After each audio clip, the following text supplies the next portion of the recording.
Հայաստանի վարչապետ Տիգրան Սարգսյանը հունիսի 15-ին իր աշխատասենյակում հանդիպել է Ազատություն ռադիոկայանի տեսանյութի հերոս Երևանի ծայրամասերից մեկում Արցախի փողոցում ապրող 14-ամյա Հովհաննեսին, ով հունիսի 1-ին հրապարակված մեր տեսանյութում ցանկություն էր հայտնել դեմ առ դեմ հանդիպել երկրի կառավարիչներից մեկին։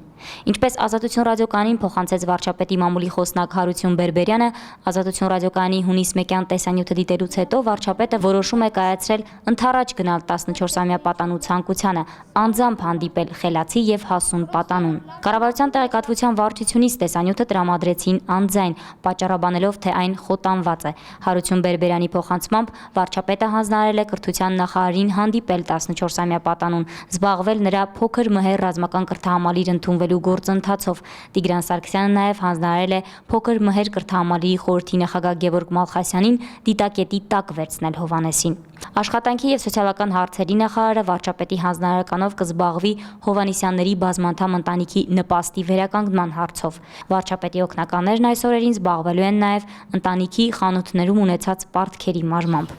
Հալո։ Ես բարձր եմ։ Հովհաննեսն է ձեզ հետ խոսում։ Հանդիպման մանրամասներին որոշեցինք տեղեկանալ նաև 14-ամյա Հովհաննեսից։ Առաջին անգամ կառավարության շենք ոտք դրած պատանու համար սա լուրջ փորձություն է եղել։ Լավ տեղեր, բայց ոչ մեր նմանների համար։ Արդեն իր աստերը կարդ է։ Ազատ էի, բայց այն զգացողություններ ոնց որ մի հատ բան դներ էլի, բայց ընթացքում վախա բանա լրիվացավ դառնա նույն սովորական հող։ Մեր խոսակցությունը ցեկա ոնց որ ընկերական խոսակցություն էլի։ Ցերկով բարևեցինք, սկսեցինք զրուցել։ Իր առաջի հարցը իմ անուն ազգանն էր ուզում իմոնա։ Նախ եւ առաջ ես իրան ծանոթացրի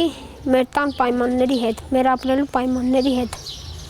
Թե ինչպես ենք մենք ստեղ ապրում, թե ինչպես են մնացածը, այսինքն մեզնից մի քիչ հարուստ խավի մարդիկ ապրում։ Ինքը ասես նյութականով կողնենք, բայց տան հարցով բան, ոչ մի բան։ Ասեցի գոնե չեք կարողանում տնով ինչ-որ մի բանով ապահովեք, գոնե ծնողից մի հատ նենց աշխատանք տվեք, որ կարողանանք գոնե մի քիչ մարդավարի ապրենք էլի։ Ինչպես Ազատություն ռադիոկայանին փոխանցեց վարչապետի մամուլի խոսնակ Հարություն Բերբերյանը, հանդիպմանը ներկա Հովհաննեսի հորը Արմեն Հարությունյանին վարչապետը նաև առաջարկել է ընտանիքով տեղափոխվել գյուղ, խոստացել զարգացնել նրանց տնտեսությունը, ապահովել անասունով։ Հովհաննեսի հայրը սակայն հրաժարվել է։ Իրանք մեզ շատ ուզում էին Ղարաբաղ ուղարկեին, բայց գյուղից նոր եմ եկել գնամ գյուղի չանեմ։ Ուղղակի իրենք գյուղի չարչարանքը չգիտեն։ Ուղղակի գյուղացու աշխատանքը հեշտ է տեղ հասնում։ Տեղը հասնում, գյուղացին հարկ է տալի։ Հողը մշակում է, հարկը տալիս է։ Բայց ապրանքը պահում է, փչանում է, բանալում, պետությունը գնում է երկրից իր համար ապրանք է բերում, դնում վաճառում։ Հունիս 1-յան մեր տեսանյութում Հովհաննեսն ասում էր, թե լուրջ ասելիք ունի երկրի առաջին դեմքերին։ Վարչապետի հետ հանդիպմանը սակայն ասում է, թե իր ասելիքը կիսով չափ է հայտնել։ Իմ խոսակցությունը կիսատ մնաց։ Սկզբից որ գնացի, ասեցին ինքը ուզում է հետը ծանոթանա, տենա ինչ թեմայով պետք է խոսած, որ նոր հանդիպին։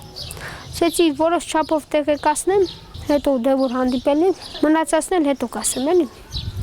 Բայց հիմա ինչ տեսնում եմ, ասում են հանդիպում դժվար տեղ ունենա, բայց չուզեցին դեղ ասեմ։ 2009 թվից մինչև 2011 թվականները։ Այդ ընթացքում մեզ այս շենքի համար, 3 հատ շենքի համար հատկացվել է 1 միլիարդ դրամ, որպեսզի մինչև 11 թվականի աշնանվերջը բոլորին տնով ապահովեն։